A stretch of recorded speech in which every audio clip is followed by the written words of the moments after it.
액션 let's go 저 건물을 찾으러 Assalamualaikum warahmatullahi wabarakatuh. Hai Halo guys. Kami dari kelompok 2. Aku Alam. Aku Indah.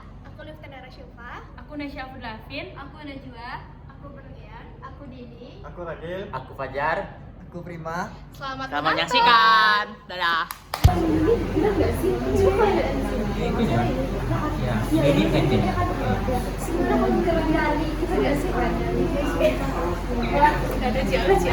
tadi kita ngomong-ngomong tentang sejarah, ada yang tahu nggak sih DI atau TI itu apa? Oh iya, Alam tahu dah. Jadi pemberontakan Darussalam atau Tentara Islam Indonesia atau DI atau TII adalah gerakan yang mengingatkan berdirinya negara Islam di Indonesia. Oh gitu. Oke.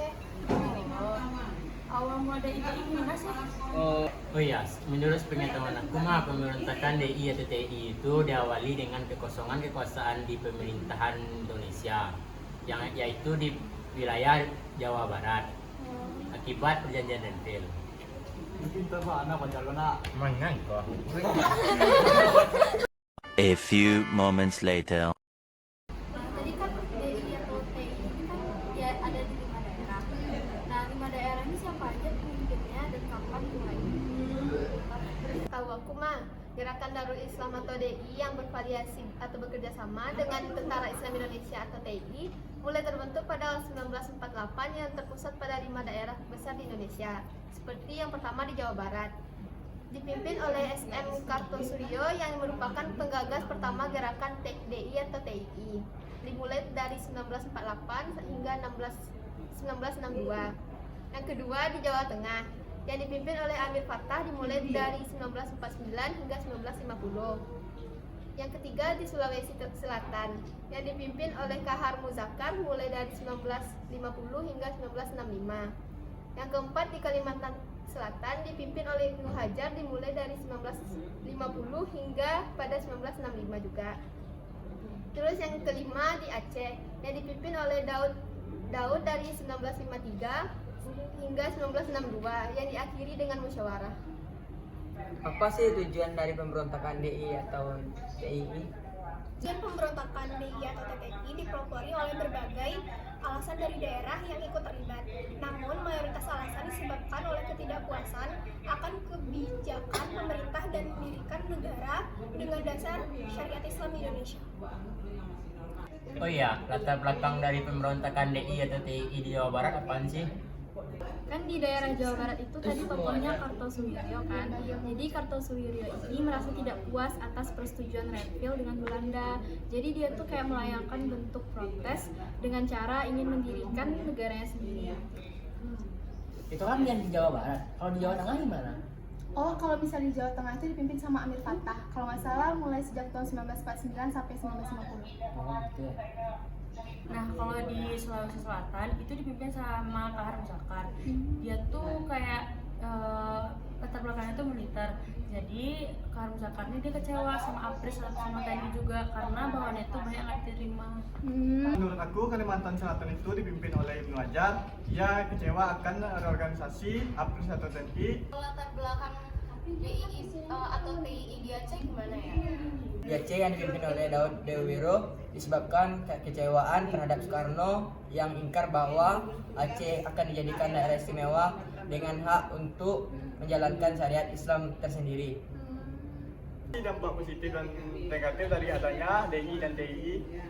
Dampak positifnya yaitu pemerintah dan masyarakat menjadi lebih waspada dalam menghadapi gerakan radikalisme dengan unsur agama serta meningkatnya profesionalisme TNI dalam menghadapi gerakan pemberontakan. Dampak negatifnya kekurangan makanan, perubahan sikap masyarakat, pembakaran rumah, pembunuhan dan penculikan, timbulnya korban jiwa, kehancuran infrastruktur, ketidakstabilan dan ketidakamanan serta gangguan terhadap perdagangan. Oh, gitu.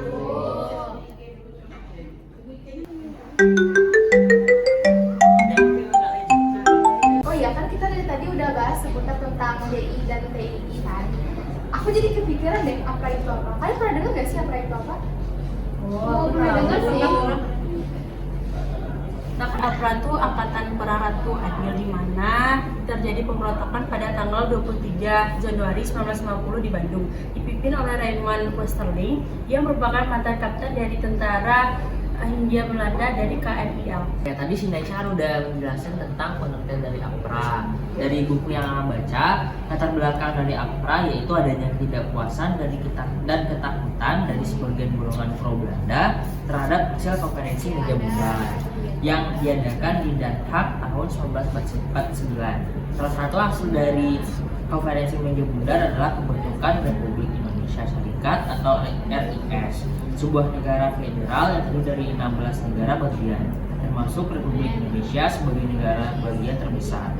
Namun, bentuk negara federal ini tidak disetujui oleh mayoritas rakyat dan pimpinan Indonesia yang menginginkan kembali ke bentuk negara kesatuan Republik Indonesia. Awal tahun 1950, beberapa negara bagian RIS mulai bergabung kembali ke Republik Indonesia. Ini menimbulkan kekhawatiran dari golongan pro Belanda, terutama dari mantan prajurit KNIL yang merasa hak-hak dan kepentingan mereka akan terancam jika Belanda meninggalkan Indonesia.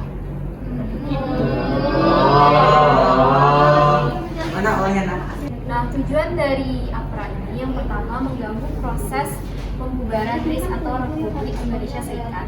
Terus yang kedua untuk mengembalikan kekuasaan Belanda di Indonesia. Terus yang ketiga membentuk pemerintahan boneka yang pro Belanda. Yang keempat itu tuh merupakan bentuk balas dendam dari Belanda terhadap TNI dan warga Indonesia yang melawan pada saat penjajahan Belanda. Kalian dampak dari APRA itu apa sih? Aku tahu Cia. Nah, yang pertama itu menurut artikel yang aku baca ya, gugurnya anggota TNI. Bahkan ada beberapa warga yang nggak bersalah loh. Terus yang kedua, diperkirakan bahwa korban yang gugur dalam pembahasan APRA 1950 ini sekitar 40.000 jiwa. Banyak banget ya sih? Banyak ya. Terus habis itu, teror yang mereka lakukan juga ini menyebabkan keresahan dan ketakutan di kalangan masyarakat Indonesia.